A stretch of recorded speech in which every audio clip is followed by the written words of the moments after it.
God has given us life to live, and that life is best lived by grace.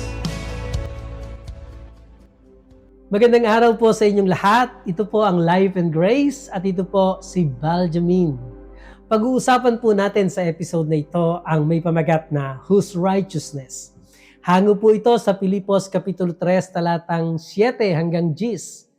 Sinimulan po natin ang chapter 3 ng Book of Philippians noong nakaraang episode po natin at napag-usapan po natin how important it is na hindi magkaroon ng pagtitiwala sa ating laman. To have no confidence in the flesh. Na si Pablo sa kabila ng marami niyang mabubuting gawa at maraming human accomplishment sa buhay, nalaman niya na ang kaligtasan ay hindi nakaayon dito, hindi nakaayon sa mabubuting gawa.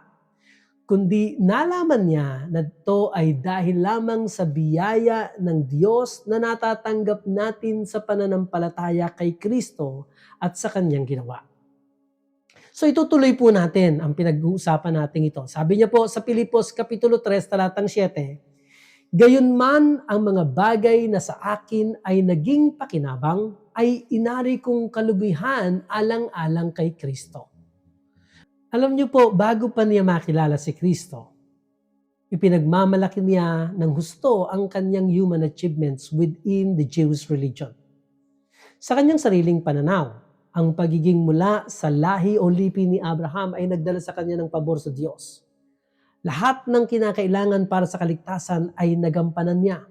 Lahat ng nararapat gawin ay nagawa na niya. Lahat ng dapat iwasan ay naiwasan niya. But then, he saw how wrong he was, trusting on what he has accomplished in life. Apostle Paul gladly renounced his faith in himself and in his own accomplishments so that he might receive Christ by faith along with all Christ's accomplishments. Sa ibang translation po, dito po sa Living Bible, ay ganito po ang pagkakasabi. "But all these things that I once thought very worthwhile, now I have thrown them all away so that I can put my trust and hope in Christ alone." Si Kristo at ang ating mga sarili ay katulad ng magkabilang dulo ng isang siso sa isang playground. If one is up, then the other has to be down. And we cannot esteem ourselves and God at the same time. Kagaya ng palagian nating naririnig sa mga awit, all of Jesus and none of ourselves. Ganito ang ating pananaw, ganito po ang katotohanan. Kung si Kristo, kay Kristo ka na manalig. Kung mananalig ka sa sarili mong kakayahan at mga gawa, then manalig ka sa sarili mong kakayahan at gawa. At sinasabi ko sa inyo, hindi ito ang makapagdadala sa iyo ng tamang relasyon sa Panginoon.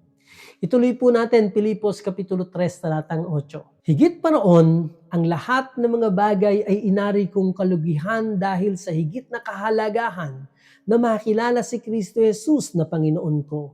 Alang-alang sa Kanya'y tiniis ko ang kalugihan ng lahat ng mga bagay at inari kong basura lamang upang makamit ko si Kristo."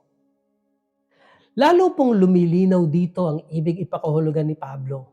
Ibinilang niya ang lahat ng kanyang accomplishments sa buhay bilang basura. Ito po yung ginamit niyang salita. In comparison to knowing Christ. Alam niyo po, ang pagkakalatag ni Pablo dito is a word picture. All of our self-righteousness ay basura. Sa English word po, manure, dung, refuse, compared to knowing Christ. Paul chose to value his own effort as manure. Maraming tao ang lumalapit sa Panginoon kapag sila ay nasa gitna ng matinding pagkalugi o sa gitna ng isang trahedya. Hindi sila nagtagumpay sa kanilang pagnenegosyo, kaya't madaling makita na ang lahat ng kanilang pagsusumikap ay nawalan ng saysay. Ngunit ang mga taong nasa tugatog ng tagumpay, ito po yung nahihirapang makakita ng kanilang pangangailangan para sa Panginoon. They think that they are doing quite well, kaya sa sarili nila sila nagtitiwala. And that is why, relatively, kakaunti lang pong mga matatagumpay na tao ang lumalapit sa Panginoon. Ngunit itong si Pablo ay hindi nagmamalaki sa lahat ng kanyang accomplishments. His only claim to fame was faith in Christ. Magandang example po si Pablo para sa ating lahat. He was the holiest, he was the best, yet he was nothing. And if that was true to Paul, I am sure, totoo rin po ito sa ating lahat. We need to count all our personal achievements as dung so that we might totally rely in Christ. Alam niyo po, maraming tao ngayon ang iahang o ipiprame ang kanilang accomplishment na ang tawag po ng Bible ay manure, dung, or refuse. Iahang nila to, ipiprame nila sa wall para makita ng lahat ng tao. But hindi po ganito si Pablo. Alam niyo po, tanging eternity lamang ang makapagsasabi sa atin kung ano talaga ang i-give up ni Pablo in the natural para lang makasunod kay Kristo. But one thing is certain, he gained much more than he ever gave up. And that is true of all of us as well. Sa Hebreo, Kapitulo 11, talatang 26, ay ganito pong sinasabi. Ang tinutukoy po dito ay si Moses. Sabi po dito, itinuring niya na mas malaking kayamanan ang magdusa alang-alang kay Kristo, kaysa magtamasa sa mga kayamanan ng Ehipto, sapagkat nakatuon ang kanyang pansin sa gantimpala sa hinaharap. The reproaches of Christ are infinitely greater in wealth than all the riches of the world or the praise of man can bring. Sabi po ng Pilipos, Kapitulo 3, talatang 9, sa ating pagpapatuloy, at ako'y matagpuan sa Kanya na walang sarili kong katuwiran na mula sa kautusan, kundi ang katuwiran sa pamamagitan ng pananampalataya kay Kristo, ang katuwirang buhat sa Diyos na batay sa pananampalataya. Ipinapakita ng talatang ito na mayroong dalawang uri o klase ng righteousness. Our own righteousness and God's righteousness. Kagaya po ng sinasabi ng Romans chapter 10 verse 3, nang sabi po doon ay, sapagkat sa kanilang pagiging mangmang sa katuwiran ng Diyos at sa pagsisikap nilang maitayo ang sariling pagiging matuwid, ay hindi sila nakapagpasakop sa pagiging matuwid ng Diyos. So meron pong dalawang katuwiran, ang katuwiran ng Diyos at ang sarili nating katuwiran. Ang ating sariling katuwiran ay nakadepende sa kung papaano at gaano natin na sasagawa ang kautusan. At ang mga ito ay kailangan sa ating pakikisalamuha at pakikipagrelasyon sa mga tao. Subalit useless po ito pagdating sa pakikitungo natin sa Diyos. At ang God's righteousness o faith righteousness naman ay ibinibigay sa atin as a gift ng Diyos to those of us who trust what Christ has done for us. And this faith righteousness is infinitely more in quality and quantity than our self-righteousness. Faith righteousness is the only righteousness na acceptable po sa Diyos. Righteousness is the ability to stand before the presence of God without shame and guilt. We also call this as right standing sa Panginoon. And this right standing before a holy God is not to be achieved in the keeping of the law, but in humble trust in the person and work of Jesus Christ. I hope na intindihan niyo po ito. Ang mga nagtitiwala sa sarili nilang kakayanan, sa sarili nilang katuwiran ay hindi nakakaranas ng benefits na dala ng katuwiran ni Kristo. Gusto ko pong mapansin ninyo na sinabi po dito sa Bibliang Tagalog na sa pamamagitan ng pananampalataya kay Kristo. Alam niyo po sa King James Version, ang sabi po dito ay through the faith of Christ, not in Christ. Ang righteousness na nais ni Pablo is the righteousness that comes through the faith of Christ, not faith in Christ.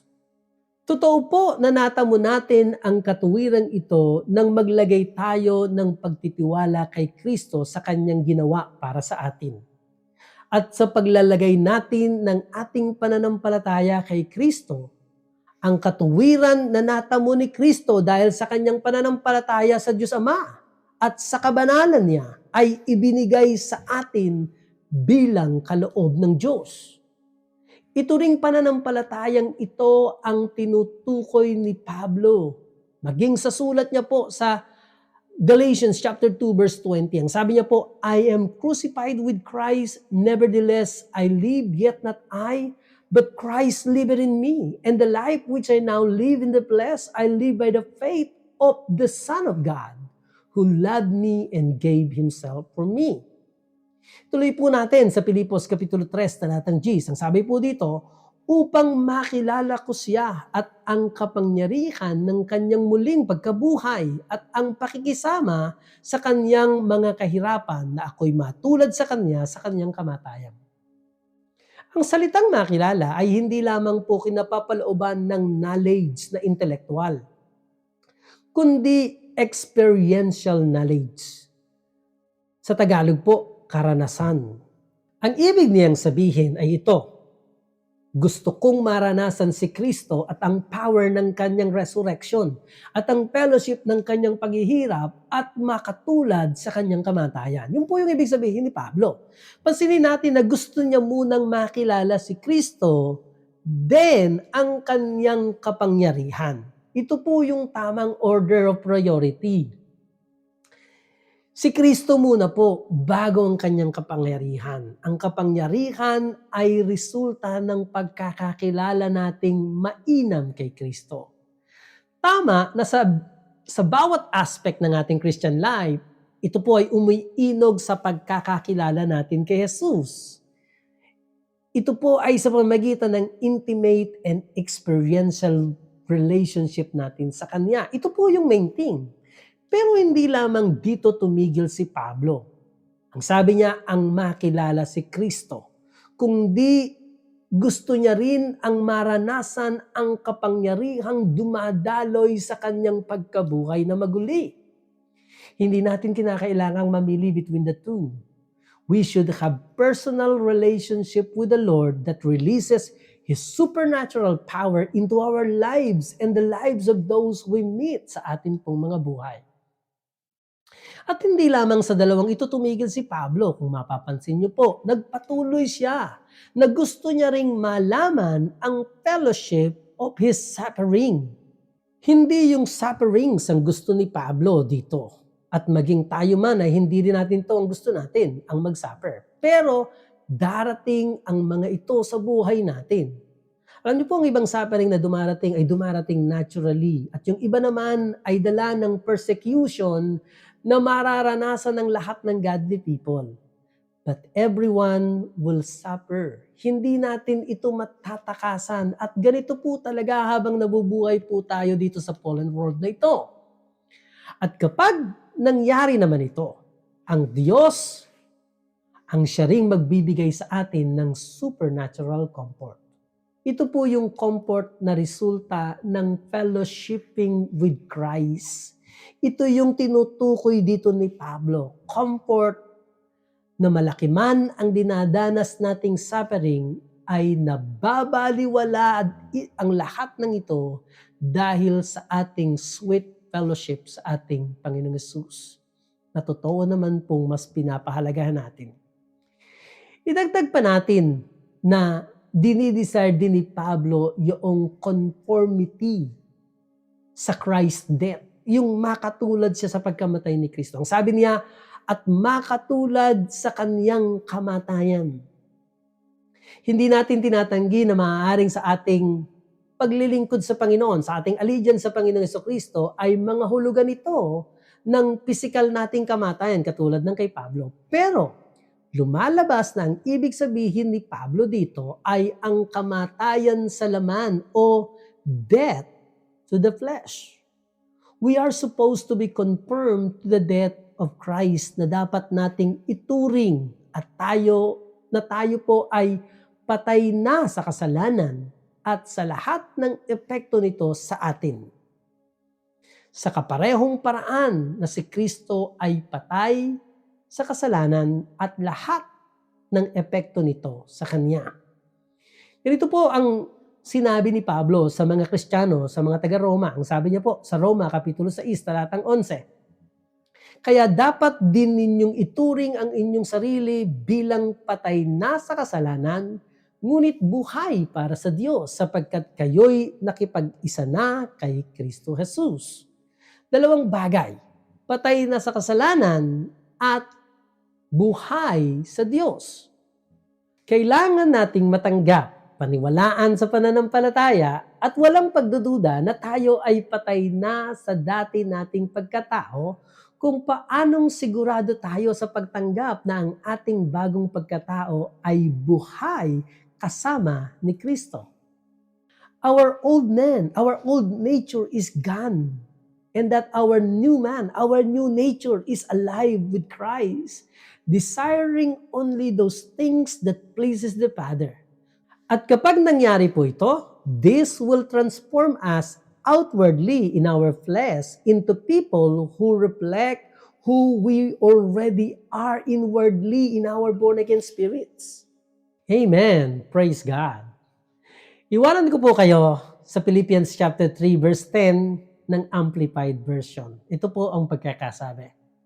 For my determined purpose is that I may know Him, that I may progressively become more deeply and intimately acquainted with Him, perceiving and recognizing and understanding the wonders of His person more strongly and more clearly, and that I may in the same way come to know the power outflowing from His resurrection, which it exerts over believers, and that I may so share His sufferings as to be continually transformed in spirit into His likeness, even to His death in hope.